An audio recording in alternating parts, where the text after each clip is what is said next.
प्रसाद यादवजीको सिफारिसमा नेपालको संविधानको धारा 168 को उपधारा 9 बमोजिम मिति 2083 साल जेठ 12 गते न्याय अनुसारको नियुक्ति र कार्यविभाजन सहित मन्त्री परिषदको पुनर्गठन गर्नु भएकोले नेपालको संविधानको धारा 172 बमोजिम माननीय प्रदेश प्रमुखज्यूबाट नवनियुक्त मन्त्रीज्यूहरूको पद तथा गोपनीयताको शपथ ग्रहण गराउने संवैधानिक प्रावधान बमोजिम आजको यो शपथ ग्रहण कार्यक्रमको आयोजना गरिएको छ।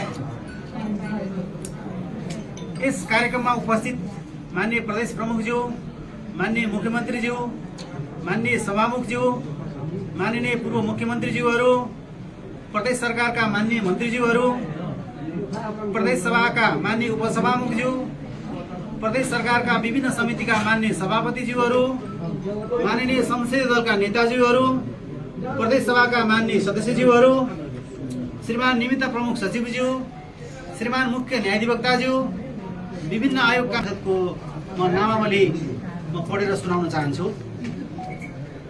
माननीय कृष्ण प्रसाद यादव मुख्यमन्त्री तथा मन्त्री परिषदको कार्यालय। 2 मा माननीय मोहम्मद समीर मन्त्री भौतिक पूर्वाधार विकास मन्त्रालय।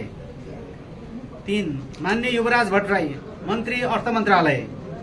4 माननीय लखन दास तत्मा मन्त्री खेलकुद तथा समाज कल्याण मन्त्रालय।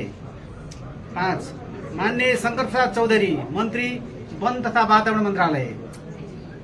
6 माननीय शारदा देवी थापा मन्त्री श्रम तथा यातायात मन्त्रालय। 7 माननीय कलिश पटेल मन्त्री उद्योग वाणिज्य तथा पर्यटन मन्त्रालय। 8 माननीय श्याम प्रसाद पटेल मन्त्री भूमि व्यवस्था कृषि तथा सहकारी मन्त्रालय।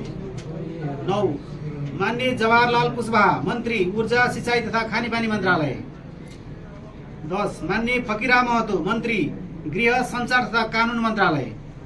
11 माननीय मनोज कुमार सिंह मन्त्री शिक्षा तथा संस्कृति मन्त्रालय। 12 माननीय नागेन्द्र शाह मन्त्री स्वास्थ्य तथा जनसङ्ख्या मन्त्रालय।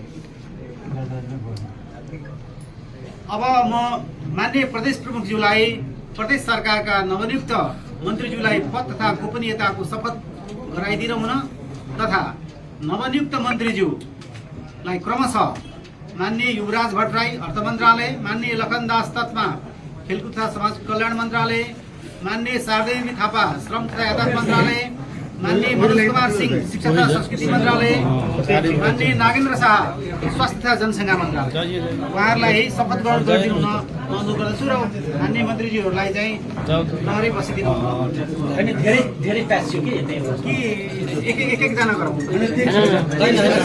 जानु न तपाईँ अगाडि जानु। ठिक छ ल 4 जना हो 5 एउटा उता दिन ल सरी म मुलुक र जनताप्रति पूर्ण वफादार रही सत्यनिष्ठापूर्वक प्रतिज्ञा गर्दछु देश जनता ईश्वरको नाममा शपथ लिन्छु कि नेपालको सार्वभौम सत्ता र राजकीय सत्ता नेपाली जनतामा रहेको नेपालको संविधान प्रति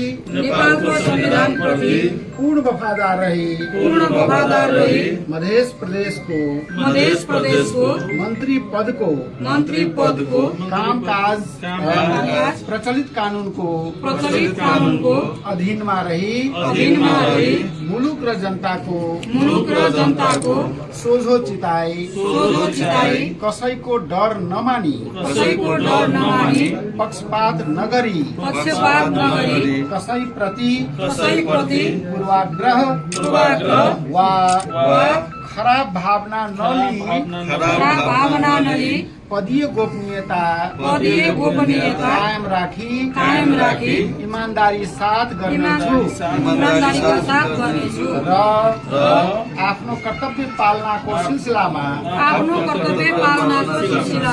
आफूलाई जानकारीमा आएको प्रचलित कानून बमोजिम गोप्य राख्नुपर्ने कुरा म पदमा बहाल रहँदा वा नरहँदा जुनसुकै अवस्थामा पनि प्रचलित कानूनको पालना गर्दा बाहेक अरू अवस्थामा कुनै किसिमबाट पनि प्रकट वा संकेत गर्ने छैन।